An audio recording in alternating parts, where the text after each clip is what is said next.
Selamat pagi Bapak Ibu dan saudara-saudari yang terkasih di dalam Kristus. Selamat datang kembali di DASA, Dialog Asih Sabda Allah. Hari ini kita akan membahas panggilan fundamental iman kita, pendampingan kelompok rentan. Nah, di sini saya penyuluh agama Katolik Kabupaten Karanganyar bersama dengan Romo Fransiskus Yunarvian Dwi Putranto yang akrab sering dipanggil dengan Romo Yuyun, benar Romo? Betul. Ya, betul sekali. Nah, sekaligus Pastor Paroki Santa Maria diangkat ke surga Palur. Selamat pagi dan berkah dalam. Romo yang terkasih, izinkan saya mewawancarai beberapa pertanyaan pada hari ini, Romo.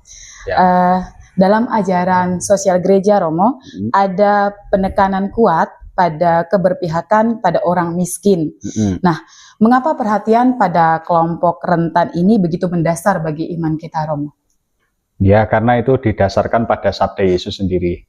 Ya, jadi dalam Injil Matius itu ya, jadi segala sesuatu yang kamu lakukan untuk salah seorang dari saudaraku yang paling hina ini, kamu melakukannya untukku. Ya, jadi memang ya karena Yesus sendiri yang memerintahkan itu. Ya, jadi maka lalu ya sederhananya seperti itu. Jadi karena memang Yesus sendiri yang memerintahkan itu, lalu gereja menerjemahkannya ke dalam ajaran sosial gereja.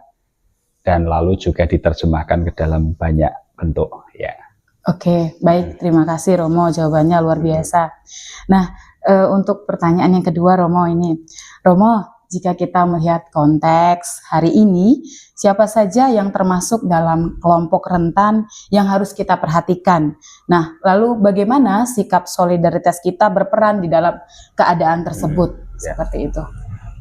Ya, kalau di Keuskupan Agung Semarang jelas ya. Jadi di Keuskupan Agung Semarang itu ada KLMTD itu ya, kecil, lemah, miskin, tersingkir, dan difabel. Nah, itu adalah ya mereka adalah kelompok rentan yang juga yang sangat perlu diperhatikan oleh gereja. Ya, jadi KLMTD, dan saya rasa banyak paroki sudah mulai mewujudkan itu ya, kecil, lemah, miskin, tersingkir, dan difabel dalam Ardas, dalam Rikas itu senantiasa didengung-dengungkan ya. Oke, baik, terima kasih Romo, jawabannya luar biasa. Itu emang dari ajakan Keuskupan Agung Semarang ya Romo.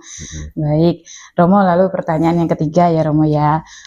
Romo, seringkali kita hanya berhenti pada rasa kasihan seperti itu. Apa yang membedakan kasih Kristen dari sekedar perasaan baik? Lalu bagaimana kita mewujudkan kasih yang kreatif dan aktif di dalam kehidupan kita? Ya, kalau kasih itu dilandaskan pada cinta pada Kristus. Ya, itu kalau saya merenungkannya seperti itu ya. Dimulai dari pengalaman dikasih oleh Tuhan. Lalu akhirnya juga setelah saya dikasih oleh Tuhan, saya lalu juga ingin mewujudkan kasih kepada sesama. Umumnya orang yang kesulitan menemukan kasih Tuhan akan jatuhnya pada kasihan.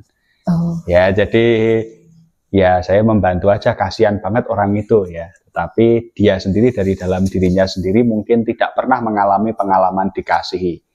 Ya, jadi maka menurut saya antara kasih dan kasihan itu dibedakan justru dari pengalaman pribadinya sendiri ya.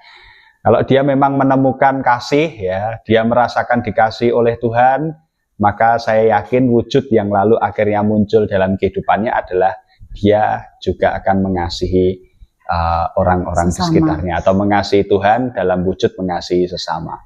Ya, jadi akhirnya ya bedanya di mana itu ya harus direfleksikan dalam diri masing-masing ya. Dan saya yakin kalau kasihan itu hanya itu akan lebih mudah hilang ya, mudah bosan, lalu mudah capek ya.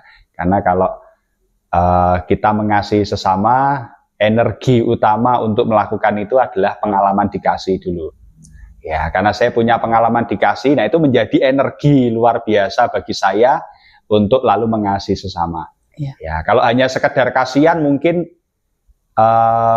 wah kok pengen memberi kok yo seperti ini, lalu dia menjadi mudah capek karena tidak ada energi yang dia dapatkan ya. Jadi saya melihatnya seperti itu Ya. Ya, seperti ada kitab suci mengatakan kasihilah sesama manusia gitu ya Romo ya. Berarti kasih itu kita dari dalam dulu, terus kita mengasihi sama sehingga nanti sesama juga bisa mengasihi kita. Ya, tapi betul. beda ya dengan kasihan ya Romo. Beda ya. Sekali ya.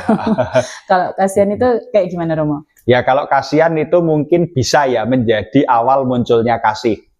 Itu bisa ya. Mungkin berawal dari saya kok melihat orang kok seperti itu. Awalnya mungkin kasihan. Ya, awalnya mungkin kasihan.